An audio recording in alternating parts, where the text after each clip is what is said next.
I'm the Reverend William Levwood. I'm the minister here at Accotink Unitarian Universalist Church. My pronouns are he and him. As we begin our service, I invite you to silence your phone, close the windows on your computer if you're at home. Take a deep breath and center yourself for worship.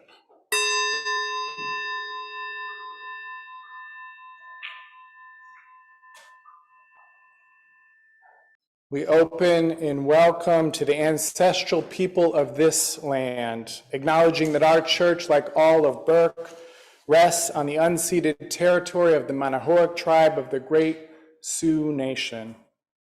We seek healing and the realization of justice with the people of this land, who live on in their descendants, the present day members of the Monacan Indian Nation, the Patawomack Indian Tribe of Virginia, and the Piscataway Indian Nation.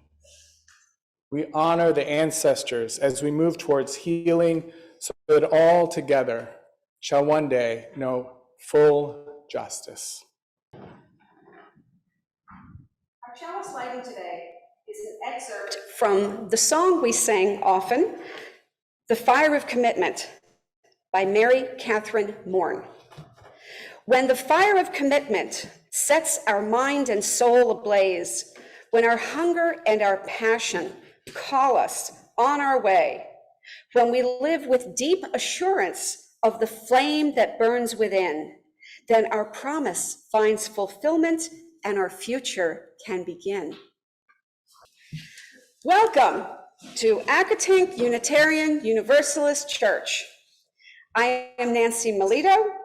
This congregation is a welcoming and inclusive community that seeks to create a more just and compassionate world.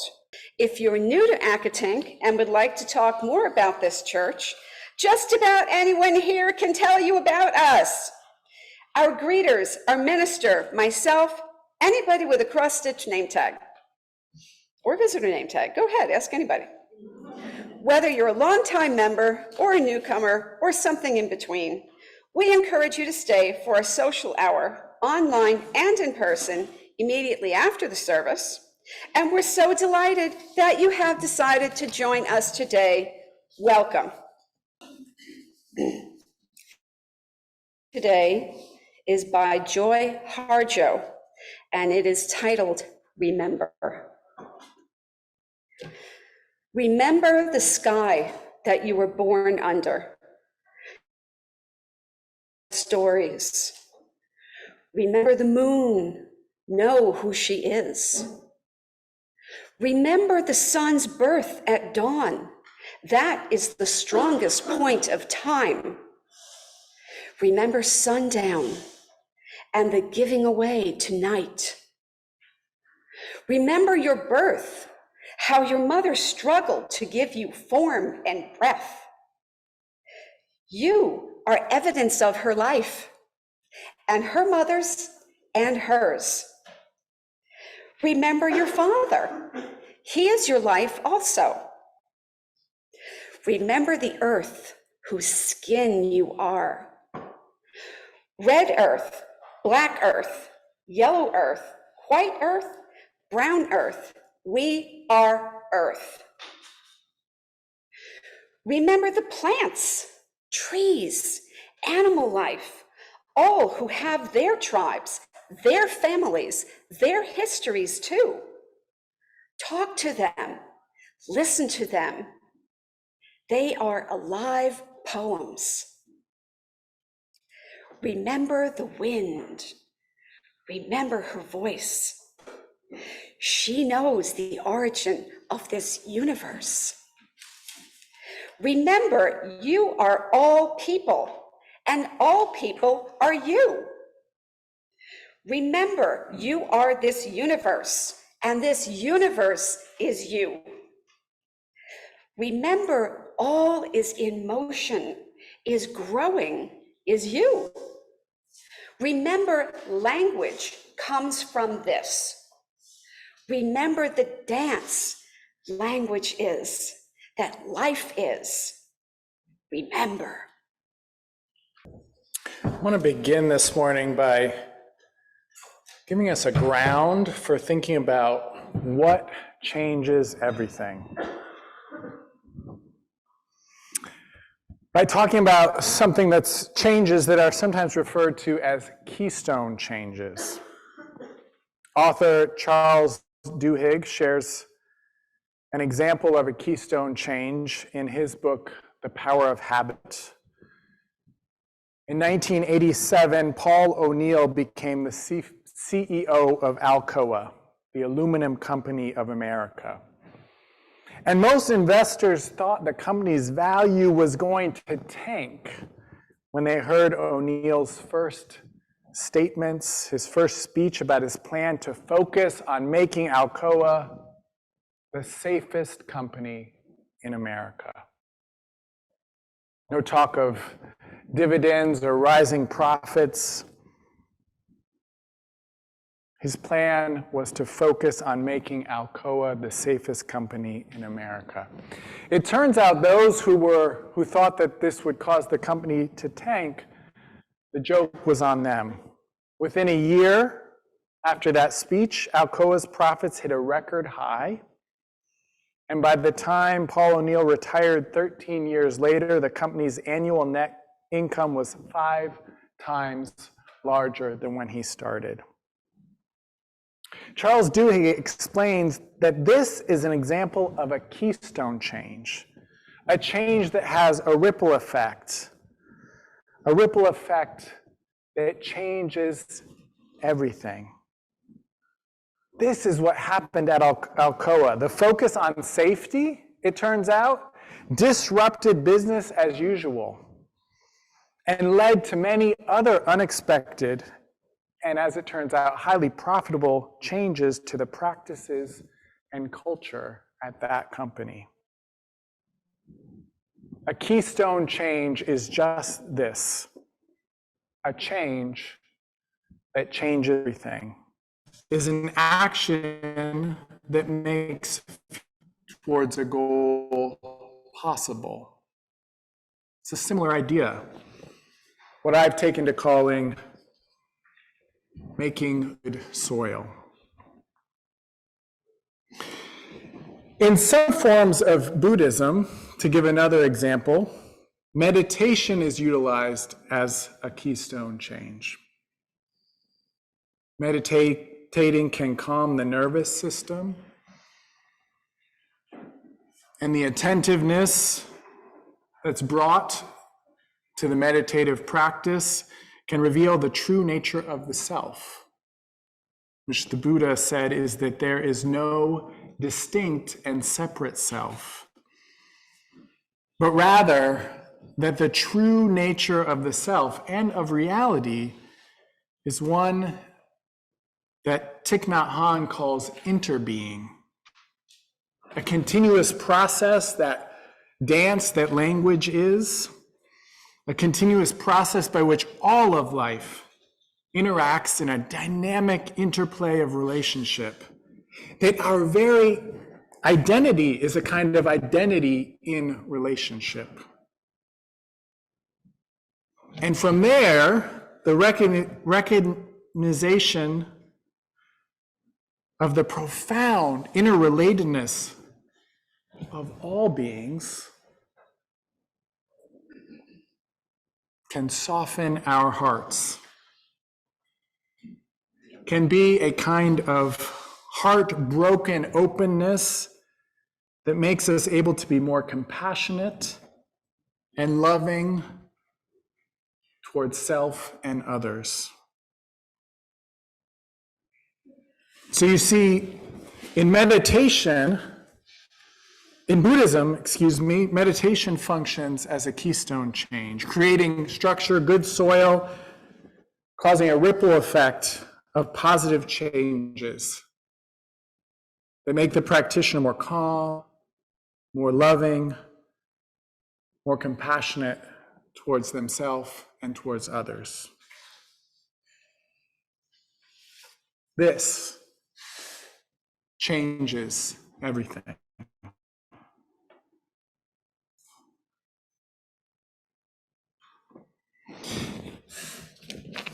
A month ago, I shared wisdom from Dr. Anna Lembke about the neurochemistry of pleasure and pain receptors, how we benefit from moving towards discomfort, because doing so recalibrates our pleasure and pain receptors, resensitizing them so that small joys give us more pleasure, and even big challenges are made less overwhelming. You remember this seesaw, that the more pleasure you get, the less sensitive your pleasure receptors get, and the more sensitive you become to pain, and therefore, if you move towards discomfort, you're balancing that out, and even small pleasures become more pleasurable, and challenging discomfort and difficulties become easier to handle. In addition to meditation, the Lojong tradition of Tibetan Buddhism utilizes this same act of moving towards discomfort as a keystone change. It includes that special kind of meditation, which we just explored, known as Tonglen, in which we breathe in pain and breathe out its antidote, or as I like to think, breathe out love. And the reminder of one of the Lojong phrases, of a whole section of these phrases in this Lojong tradition of Tibetan Buddhism, tells us to practice transforming bad circumstances into opportunities for growth. Moving towards difficulty and discomfort can be a keystone change, rippling out to transform our lives. It can become good soil that creates the structure for more positive changes in a life, a community, even a society, by choosing to move toward rather than away from difficulties. Everything changes. Which brings me to relational psychology. I know I'm jumping around a little bit, but I hope you're following the thread, because I want to share how relational psychology bears some striking similarities to how Buddhism defines the nature of the self. First, a little bit of context. At the beginning of the 1970s, a cohort of women psychologists working in Boston deconstructed the prevailing framework that proposed that the goal of human development was about forming a separated self or finding gratification. As author Christina Robb explains, the psychological theories of the time taught that healthy people outgrew relationships, becoming separate individuals. Relational psychologists, on the other hand, whose experiences as therapists and as mothers, daughters, friends, sisters, aunts, spouses, writers, theorists, their experience were always of relationships, never of unrelated selves, unrelated individuals. So they propose that the apex of human development is to weave ourselves into a web of strong relationships. Relationships that we experience as empowering, activating, honest, and close. Do you see the similarity to the Buddhist concept of interbeing? That there is no separate self, but rather a self that exists through its being interwoven in a dynamically changing flux of living relationships? Relational psychology theorists decided to place as the foundation of their methodology the idea that everything is connected, and that the connections between and among everyone are at least as important as what they connect. This changes everything, Christina Robb tells us. to see and hear relationships, not selves, not individuals fighting or negotiating for and against separate and distinct interests and goals, but relationships. It changes everything to pay attention to relationships, to hear the voice of a relationship as a dimension of your own voice, as well as the voice of another person or of a group of people. And to listen to that relational, that shared voice. I think that this is another way of talking about love. That force that lives between us in relational space, where the separate self is unveiled to be a cruel fiction that causes immense suffering, just like was revealed to the Buddha beneath the Bodhi tree. And in place of that separate self is the relational self, what relational psychologists call self in relationship, the self of interbeing that speaks and whispers and shouts and lullabies, showing us how we are relational beings who long not to possess more things or win more battles or be told after an argument that we were right, but who long to meet each other as equals in relationships of mutuality, of empathy, relationships of connection and compassion and care. Now, these insights of relational psychology, which is also known as relational cultural theory, didn't emerge from a solitary seeker in meditation beneath a tree. Relational psychology emerged from the women's movement and other human rights movements of the 1960s as a counter to the patriarchal oppression and devaluation of women and their prescribed roles in society.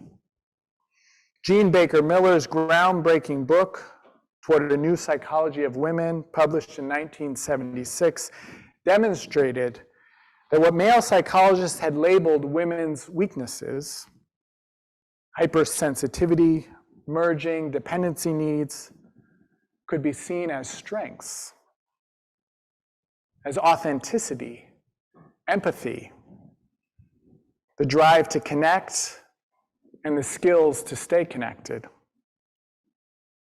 Miller saw that men and children relied heavily on women to use these strengths, while at the same time society mocked and devalued women for taking on these very same roles. At the time, as is still to a degree true today, though thankfully not to as much of a degree, a distorted masculinity where men were rewarded for hiding and denying their emotional vulnerability and their dependence on others was elevated as normative, was the ideal, was the image of what it meant to be good, even as men depended on women to care for both their physical and emotional needs, but denied that they had any.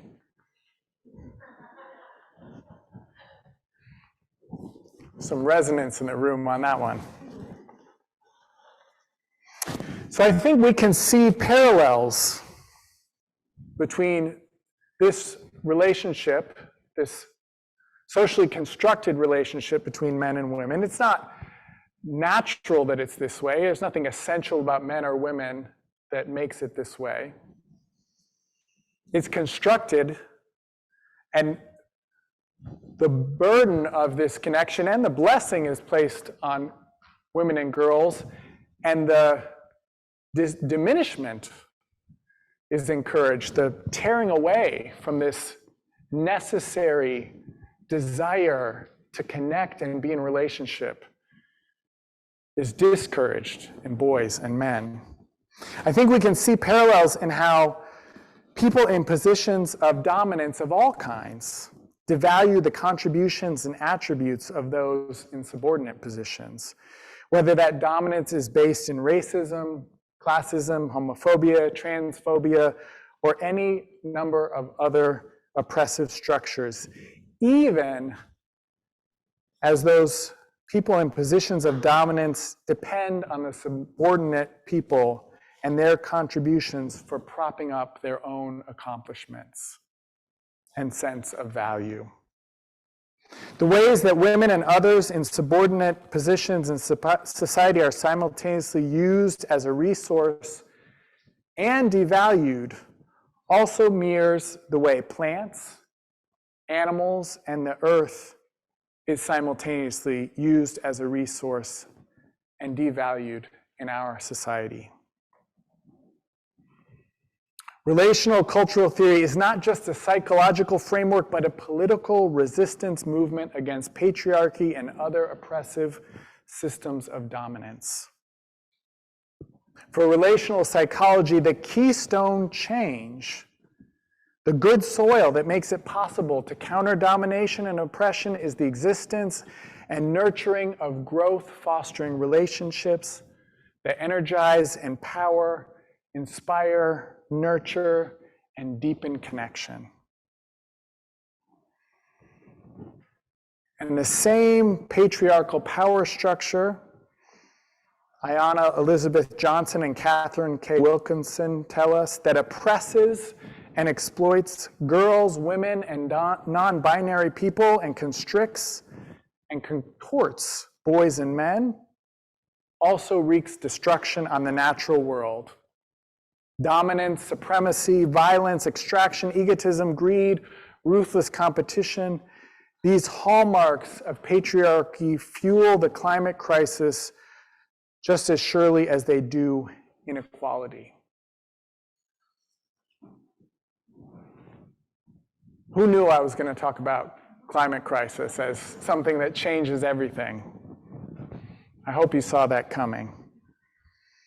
This Changes Everything, in fact, is the title of Naomi Klein's book about the climate crisis, about what's gotten us into this life-threatening mess, about how we're not taking the crisis seriously, how our house is on fire, like in our Time for All Ages, but instead of pouring water on it, we're just dripping water, while we actively, even enthusiastically, continue to add more fuel to that very fire.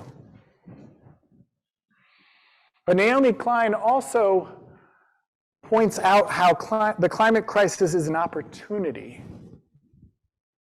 In her opinion, a truly rare and unique opportunity to restructure our society so that we not only mitigate the climate crisis, but we create a more just, equitable society for all in the process. This is the case because it's precisely the machinations of that politics of dominance that is fueling the climate crisis, a politics that has made it so that today the 25 richest people on earth have as much wealth as the poorest half of the world's population put together. 25 people with as much wealth as 4 billion people. Meanwhile, 20% of the world's population, centered in the West, or what's also known as the global North, are responsible for 70% of the carbon emissions fueling the climate crisis.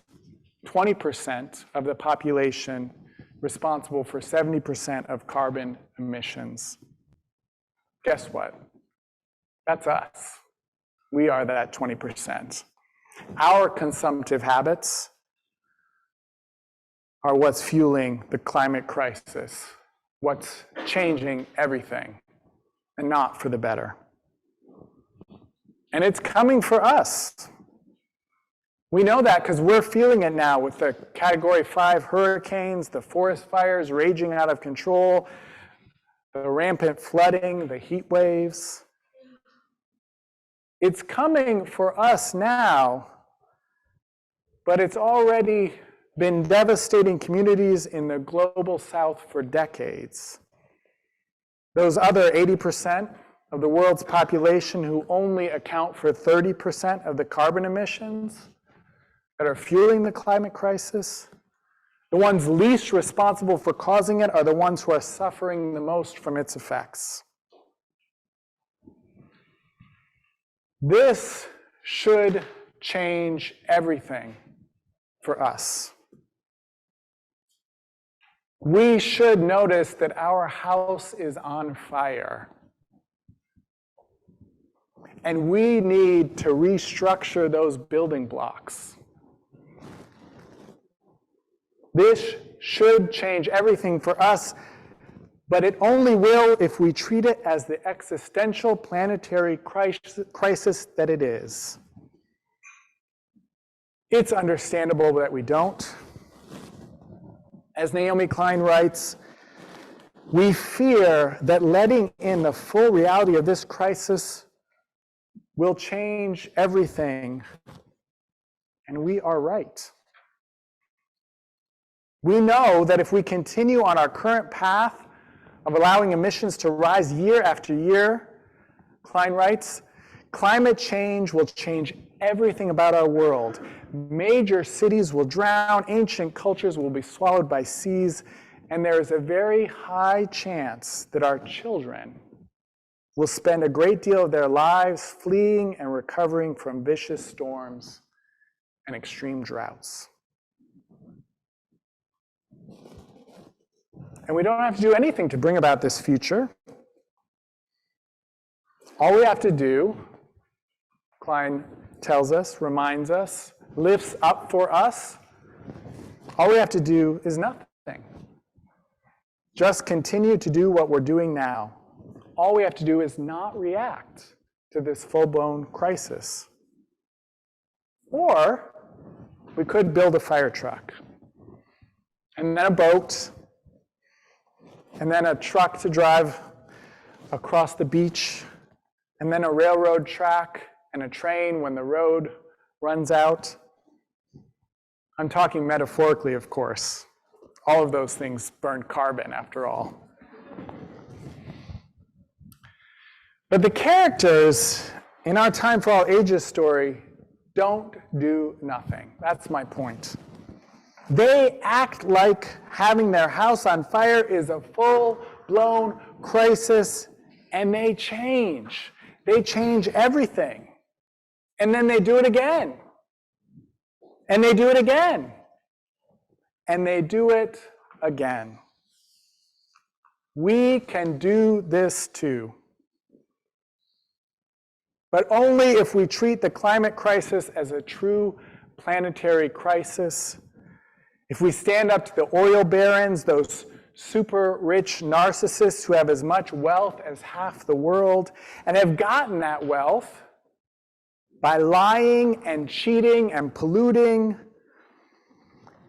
by driving others into poverty, by bankrolling dictators and violently repressive governments, who put down nonviolent protests with all the military might of the industrial world at their disposal.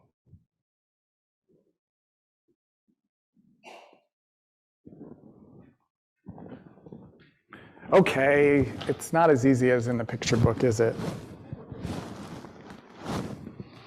But we have a responsibility to each other, to the people in the global south, to our descendants, our children and grandchildren and great-grandchildren. We have a responsibility to respond to this crisis as a crisis and as an opportunity to take control of changing everything. It's going to change anyways. Everything is going to change either way. But we have an opportunity to demand the rebuilding and reviving of local economies, to reclaim our democracies from corrosive corporate influence, to block harmful new free trade deals and rewrite old ones, to invest in starving public infrastructure like mass transit and affordable housing, which we can do, by the way, through our participation in Voice. Please come out for the December 4th action. We can do this by taking back ownership of essential services like energy and water. We can remake our agricultural system into something much healthier. We can open borders to migrants whose displacement is linked to climate impacts. We can finally respect indigenous land rights, all of it which would not only address the climate crisis, it would also help to end the grotesque levels of inequality within nations and between them. Now, I recognize that this might sound like a pipe dream, but Abigail Dillon reminds us that in every successful effort to make change, in her experience, there is some lucky convergence of circumstances, but there is always one essential ingredient: scrappy people who are willing to work backward from goals that seem impossibly ambitious at the start. That behind every fight that disrupts business as usual is an amazingly determined, often small group of people who make their luck with smart organizing and media strategies and the use of the power of law, which gives us leverage. These are the triumphs that fuel the imagination and the political will for the systemic changes we need. It's going to take determination. It's going to take new ways of being, feeling, thinking, and acting together in community. It's going to take real cultural transformation. A move away from what Martin Luther King Jr. called thingification, and towards personhood, recognizing personhood for the earth and all beings, and through that personhood, kinship with all beings. This is happening already.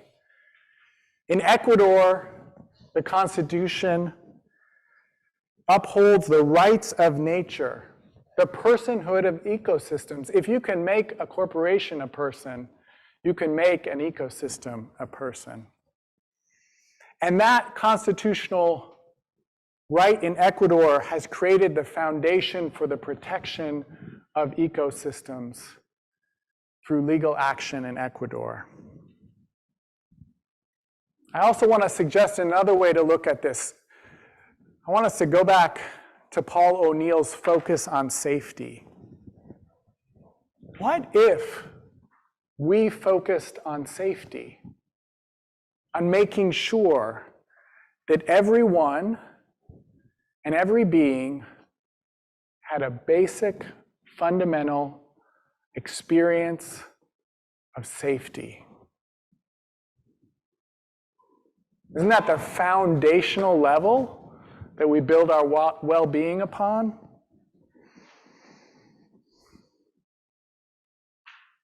I bet you didn't think when you heard about Paul O'Neill focusing on safety that we could actually make that the keystone change to combat the climate crisis. But perhaps we could. I want to give you a couple more images for how we can embark on this cultural transformation. Kate Raworth, who's a British economist, developed in 2012 a concept she calls donut economics. Who likes donuts? Anybody? If you don't like donuts, it could be bagel economics. You know, put some lox and cream cheese on it. Imagine that ring, that circle, that donut, that bagel. Kate Raworth says, in donut economics, the goal is to get everyone out of the hole, because the hole is where people are left falling short without the resources that they need for healthcare, food, water, housing, energy, mobility. Get them out of that hole and into the ring without overshooting the ecological ceiling without going beyond the limits of the ring and tipping our planet out of balance. And Olufemi Otaiwo, who's written a book about reparations, and I don't think he's using the donut image, but let's use that image of the circle. He says, right now, the exact opposite is happening. The aqueducts of this circle are flowing in the wrong way, with all the damages from climate change flowing into the center, onto the poor and marginalized, and all the wealth flowing out to benefit the rich, the affluent, the consumptive, who are most responsible for the carbon emissions that are tipping our planet beyond its balance point, beyond its ecological ceiling. Another economist, Christian Felber, an Austrian economist who works at the Vienna University of Economics and Business, proposes an economy for the common good. And again, I think the circle, the sacred hoop, the circle way, the donut, is a good image for an economy of the common good, which is nothing more or less than an ethic for the concern and the well-being and flourishing of all people and all beings and the earth. Felber critiques the classical economics, which states that each of us is a self-interested agent out for ourselves. Remember how Buddhism critiques the idea of a separate self, and relational psychology critiques the idea of an autonomous, independent, separate self out for its own gratification. Felber, too, critiques that idea in economics and suggests instead an economics for the common good. And he roots this in the ancient Greek foundation of that word. The Greek word for economy means household. The image in Aristotle's time, when he was talking about economy, for someone who was enacting this economy for the common good, who was living economically in a good way, was of a woman who was caring for a household.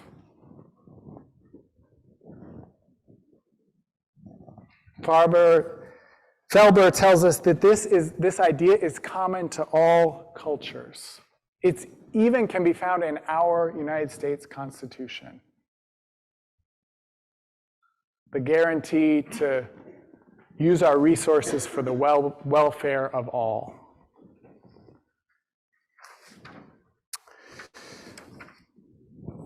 Which brings us back to that image of the house. The house that right now is on fire, but the house that can be the home that ensures the flourishing of all people, that includes the earth and all beings in our circle of concern and care and love and compassion, that sees that we are not separate individuals, but that we are relational beings that depend on each other and the earth for our very survival and our flourishing. So may we enact a donut economics, a relational selfhood, the growth fostering relationships in this community and in our world, as we commit and do what's necessary to treat this crisis as a crisis and move us towards a world that's more equitable, just, where our metric is about, are we benefiting the welfare of the whole of the common good. May it be so, and may we be among those who make it so.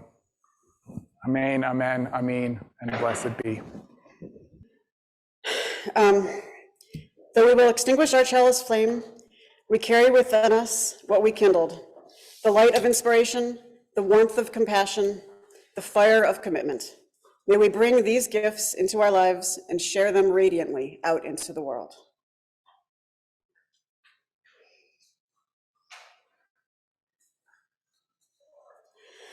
I invite you now to join me now in our community blessing with these words of David Bumbaugh. This church is dedicated to the proposition that behind all our differences and beneath all our diversity, there is a unity that makes us one and binds us forever together in spite of time and death and the space between the stars. We pause now in silent witness to that unity. I don't know if I have to say anything more than what Jan's tears said about how this is a growth-fostering community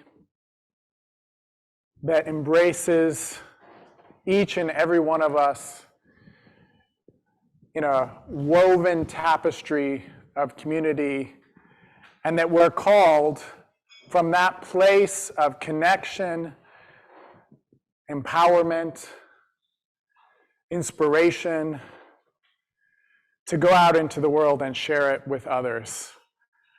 Not because we need them to change, but because we have something special to offer. May it be so. May we be among those who make it so as we address the climate crisis and all the other crises in the world and move it towards becoming the world that we dream about, no matter if it takes a year, a decade, or generations to come to pass. Amen, amen, amen, and blessed be.